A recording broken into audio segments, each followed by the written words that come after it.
Hello, you wonderful people, and welcome to another episode of Not Too Comic Book. This being a show where I talk about TV shows that are adaptations of comic books. For today's episode, I'm going to talk about the season finale of The Walking Dead. So in this episode, we have everyone kind of getting ready for battle, the whole Dwight situation. We find out why he's really there. It's because for Dwight, it's like his wife was like the only reason why he stayed. It's because the reason he went back was to make sure that she was okay. Because more so, he's like, he knew that Negan and them would probably track them down eventually and kill them. So it's like, he went back and it's like, okay, at least this way I can earn some, be on Negan's good side at the very least. So, it's like, it just he stayed for her sake and she got with Negan for his sake to make sure that he didn't die. As we know, she was bringing up the fact is that she would have been better off just letting him die. It would have been actually the more merciful thing. So now he's like, I'm going to turn on Negan. It's because deep down he wants Negan dead. He always wanted Negan dead. He isn't one of the people who's like very brainwashed from it. As we saw from the beginning, he ran away and he came back because he felt like he had no choice, because he felt like that was the only way to live. So he's willing to help and everything. Which you have Tara, which, I didn't know for sure if Tara knew, just the way last week's episode ended. I wasn't sure she knew. She knew because she was like, the fact is, like, the woman you killed, her name was Denise. And the fact is, she's egging, like, Daryl on. She's like, kill him, kill him. But Daryl backs down because Daryl's like, because he says he's sorry and everything, which Daryl, he ends up telling Rick later on, if he betrays us, I'm going to kill Dwight. But even if he does help us, when it's all said and done, he's going to die, because it doesn't matter how sorry you are, he still did what he did. You see at one point, like, Tara's off in the distance and he turns to look at her and she's looking at him. I am curious to see if they are on good terms. Maybe they are. I'm sure there's going to be a part of her that is going to still be upset with him, because the fact is that, because Denise is someone that Daryl spent some time around and got to know, and it's just like she died because of Dwight. So, I mean, what makes it even more messed up is the fact is that Dwight was like, I wasn't even aiming for her. That's what pissed Daryl off in the first place. I think another reason is too, because it's probably a reminder for Daryl, literally the same situation as Negan. The fact is, he's the one that attacked Negan, but rather it being him that died, Glenn suffered for it. And in that case, it's like, oh, he was aiming for Daryl, but then ended up killing Denise instead. So I'm sure that's something that was going through his head at the time. At the same time, too, you have Negan trying to convince Sasha. The fact is that he's like, yeah, things have to go down a certain way, but I'm going to need you to be there to kind of keep your people calm. He's like, I don't want you dead, but the fact of the matter is there's going to be 3 people have to die for this. There has to be punishment. There has to be retribution, which, Sasha's like, no. There has to be only one person. And then he's like, fine. And he compromises, like, very one person. I'm surprised.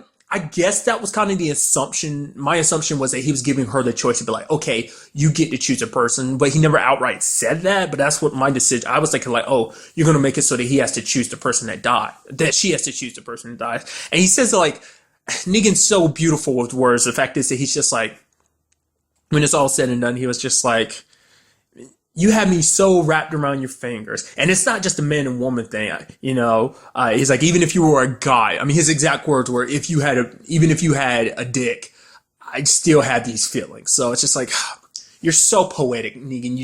You have such a colorful vocabulary. Just an immaculate, way of speech is all I can say. So, but, multiple things obviously caught me off guard in this finale. Well, I'm running down some of the things. For one, Morgan's side of things. For Morgan, he was willing to set up a trap to try and wait for the saviors, but Ezekiel and his team came by early enough, and it's like, no, you can't do this alone. It's like, because for him, it's like he's lost. He's kind of like, after what happened in Benjamin, he's just kind of like in that state where he's just kind of falling back into who he was before that. He's just kind of lost, and he's just kind of stuck between trying to live by the teachings that Eastman taught him, but also dealing with the fact is that this rage and this need to just kill, even if it means him dying at the end, because at the very least, that's all he can do is fight until someone puts him down. It's kind of the mentality he had before, and now he's getting it again. So he feels like he's stuck, but Ezekiel's like, no, you're not stuck. The fact is, you're wearing Benjamin's armor. Now, are you wearing that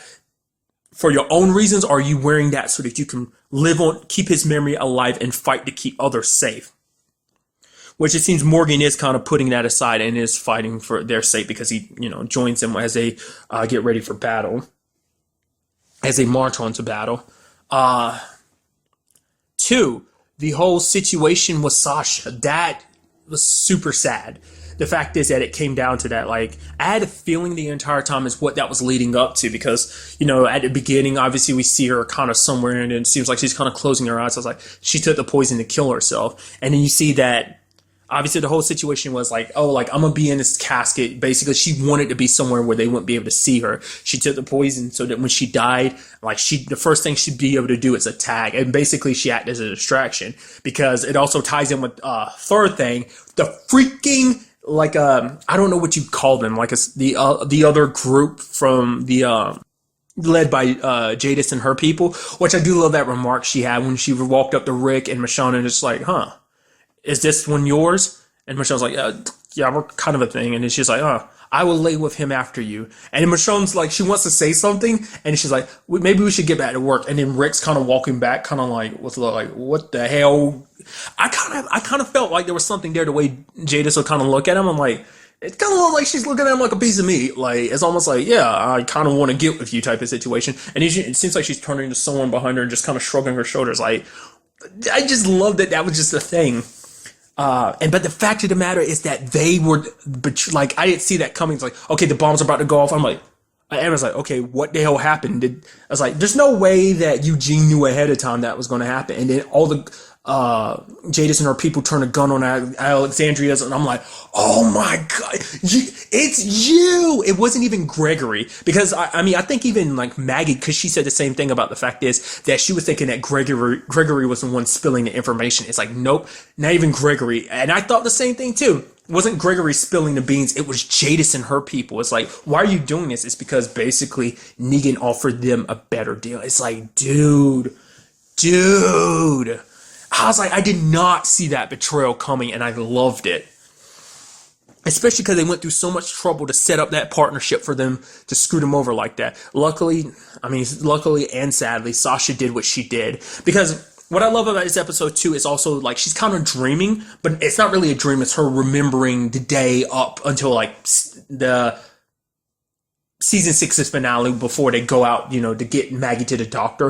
It's basically Sasha and Abraham having a talk. Basically, Sasha had a dream that he died, and he's like, well, the fact of the matter is, you tell him, because at one point she speaks out and she's like, Maggie needs to learn how to take care of herself, but Abraham sees through it and it's like, I see that those words are bothering you. You want one of us to go and one of us to stay here with Maggie, because you do, at the same, and I think and it's kind of showing that that's the reason why Sasha is so adamant of like, Maggie's baby being the future. It's because that's what Abraham said. It's like, and so she kind of carried on that torch of believing that.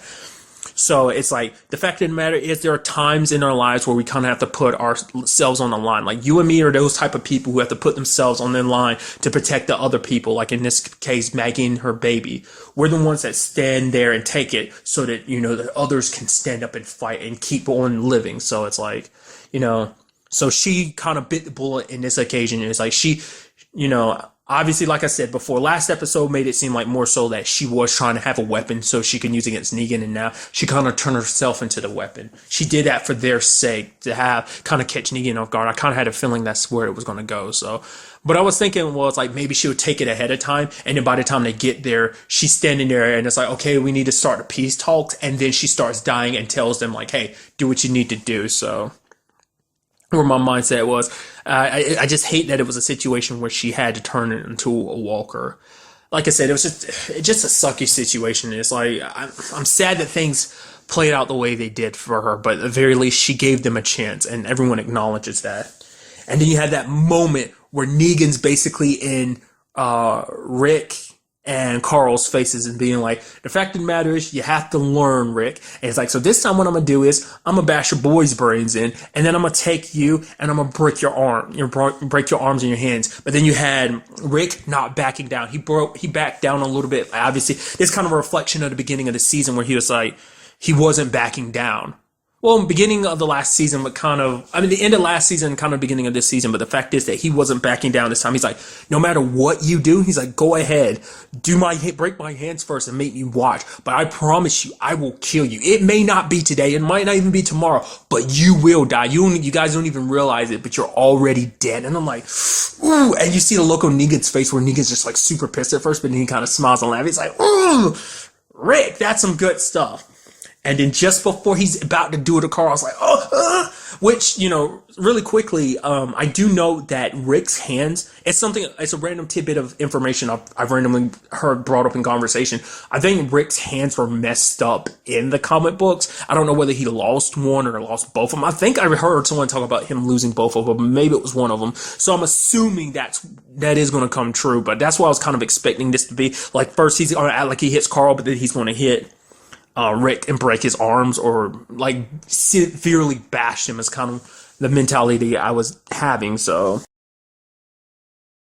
a moment that he thought Michonne had died and fell off that the top of the house or whatever that she was kind of posted up at, where that one of Jadis's people was trying to kill her. So luckily, Michonne ends up being very much alive. Sadly, Negan got away, which I love. The fact is that he's like a freaking tiger, and he happens to see Maggie on the battlefield, and it's just like, the widow's still alive too. I love it that everyone came together. The kingdom showed up in time. So did Maggie, because the fact is that Maggie was the one that had made the decision. Because Rick was like, "Oh, stay behind just in case anything goes wrong," which Maggie was like, "Nah, I get the feeling like we need to fight."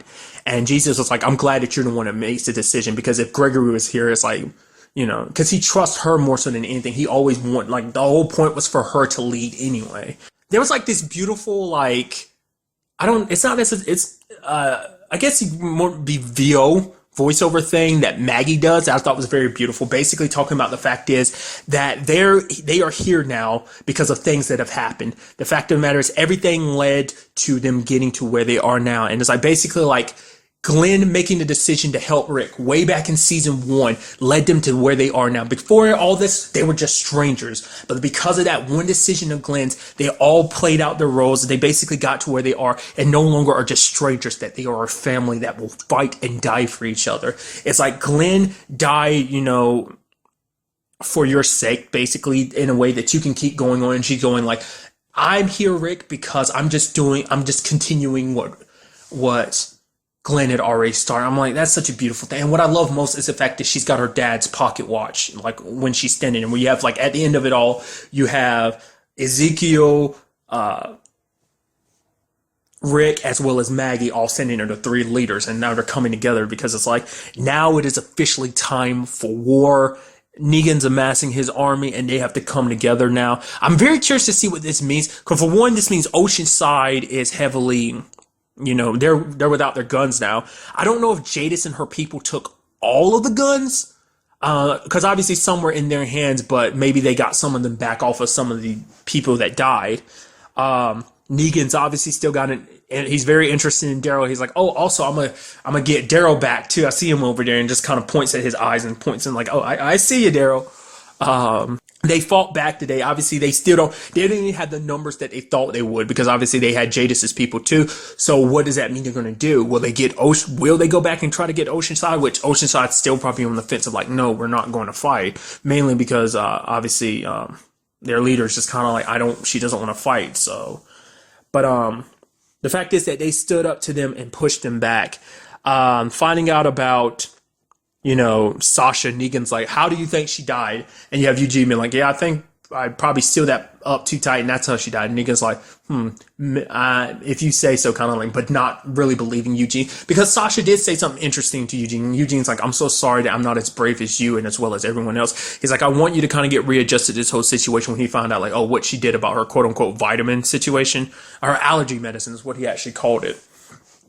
And she was like, yeah, I didn't take it, but it's like, she told him, it's like, when it's all said and done, she's like, the fact is, I still have faith in you, Eugene. And that's what I was kind of wondering too. What will Eugene do? Like, it doesn't seem like he's all for this, especially because now everyone knows that he's a traitor in Alexandria, both Rosita and even Rick. And it's just like, it don't have to be like this, but it's like, he gave Rosita to go ahead to try and blow him up. And you have Negan be like, yeah, you try. The fact of the matter is, you want to kill me. I understand that. You want to kill my people. I understand that. But Eugene, he's one of your people, and you were willing to kill him. You are basically calling Rick an asshole for it, essentially, and everything. So I'm very curious to see what Eugene will do going forward. Will he be side? Because I kind of feel like it's only a matter of time before he does. Like he's a lot braver than he likes to admit. But it's just like I said, because seeing someone like Abraham, someone he thought was so brave, like fall, like be on his knees and killed like that.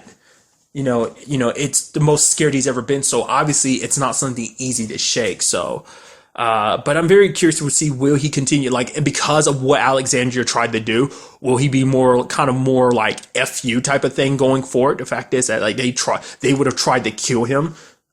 So what this new kind of peace that exists between the three of them, the three, groups, what that means going forward. Also between Morgan and Carol, because obviously Morgan's kind of had to step up and go back to killing, and Carol kind of had to do the same thing too. So now they have to sit there and like they're beside each other at the end of the episode, being there for each other, because they're kind of dealing with the same struggle and what that means going forward too, because it's like they're kind of part of this fight now that Carol knows the truth and everything. She knows she has to fight, and it's like all of them will have to fight. There will be a lot of people that die on both sides going forward. Dwight did lead this little thing for Daryl at the end that Daryl ended up finding near the gate. He's like, I didn't know. It makes you wonder will that change his mind. Even when it's all said and done, it'll probably be a situation that it might be out of Daryl's hand, that Tara might take it upon herself to finish him off. So I will admit, I won't say what it was, but I'll bring it up. The thing that I was like, it got spoiled for me did not happen this season. So now I'm thinking like, okay, is that something from like next season then? It's like, how did that come about? I don't know. Like I said, it was a random picture I saw and it seemed like it might have been spoiling something. So I really expecting it to go down. It did not go down. So I'm like, okay, so that might be some next season stuff, or maybe that's something from the past that I just like don't remember. But nevertheless, I was interested, like, since I brought him up, like, what is Dwight going to do too? Now he's forced to work with Negan. So is he still going to work with Alexandria on the side or what? Because the whole plan was to take out Negan and then take out all those loyal to him. And then after that, you can get the people that he's kind of beaten down and kind of got to submit to him, get them to kind of rise up against him too. So, and since I brought it up, like, things did not go the way I thought they would, because I was kind of halfway expecting Negan to be dead by the end of the season. But at the same time, I'm like I know that he's a pretty big deal in the comic books. He's actually kind of like one of people's favorite, like, Walking Dead arcs in the comic books is him.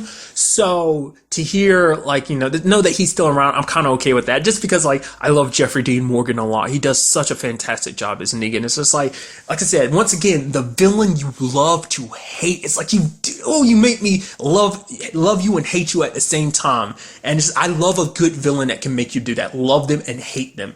And hate them because you love them, and love them because you hate them. It's such a good feeling. I think that just shows you how good of a villain he was. And once again, the entire season did not bash someone else's brains in.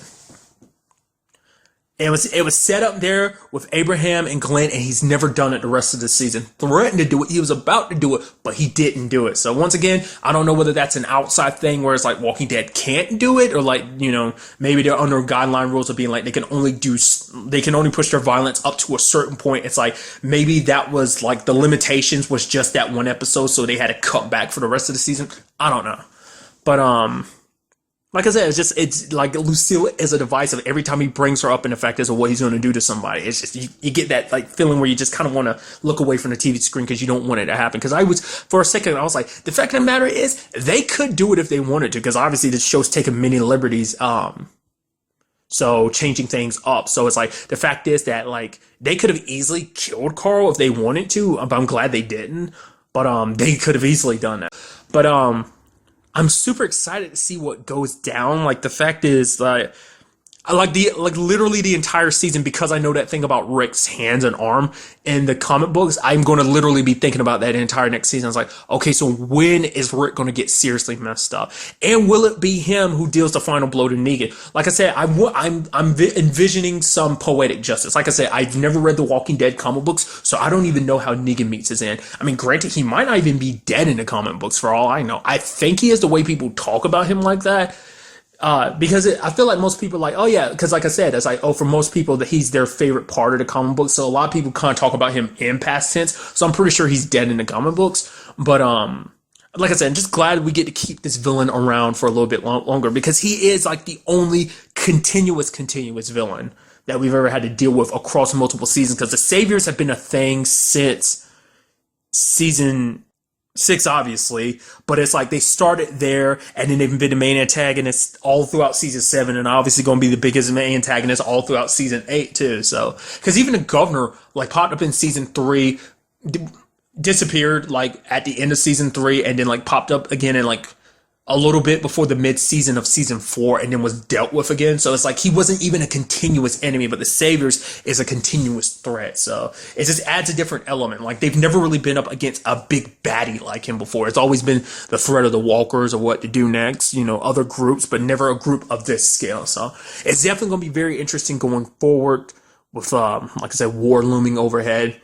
Once again, I do have a feeling like certain characters I kind of already know who might go next season, simply because like I've once again, I bring it up, never Google anything about this show, because it will literally spoil stuff for you. It's like, oh, this and that. So there's a couple of characters in the back of my head I'm like, oh yeah, they're most likely going to die next season, because obviously because of what's happening. But then again, like I said, the TV show takes its liberty, so maybe things won't play out the same way. So we will just have to wait and see.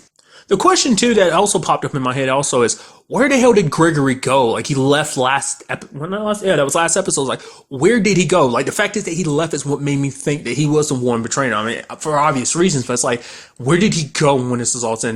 Maybe it's a situation because he knew war was coming. So it's like, you know what? I'm done with all this. I'll find somewhere else to go and I'll start over again. I'll prove myself to be useful. I'll lead another group that's kind of away from this. You know, when it's all said and done, if the Saviors wipe them all out, he won't ever have to worry about them himself, because it's like, well, I mean, not less if it's, because to me it's like, if the Saviors win, that just means they're going to spread out even more, and eventually they'll find you again, because once people are kind of caught their eye, they're not that quick to let them go. So, and also, I don't remember if I brought this up or not, but Jadis and her people is like, what's going to happen to them after that big betrayal that they did?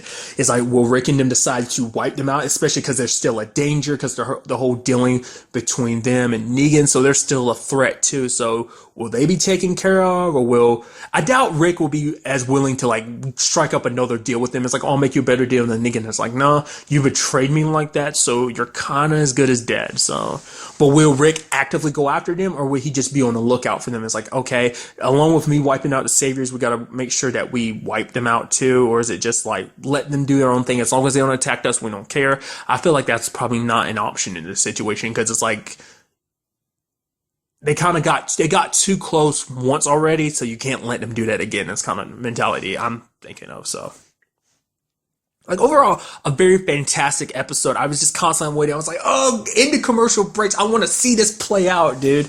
I was so hoping that Ezekiel's tiger would be the one that go after Negan at first and just mess him up. But literally, it jumps at the guy behind Negan or whatever. So it's like, it's so close. So close. Obviously, the show is coming back for an 8th season. Interestingly enough, obviously coming back in October, the first episode will be the 100th episode of The Walking Dead, which I find fascinating. That's so cool. But really, that's all I want to talk about in this episode. Till the next time we meet, be happy, be safe, live life to the fullest, and enjoy it. Good day and goodbye.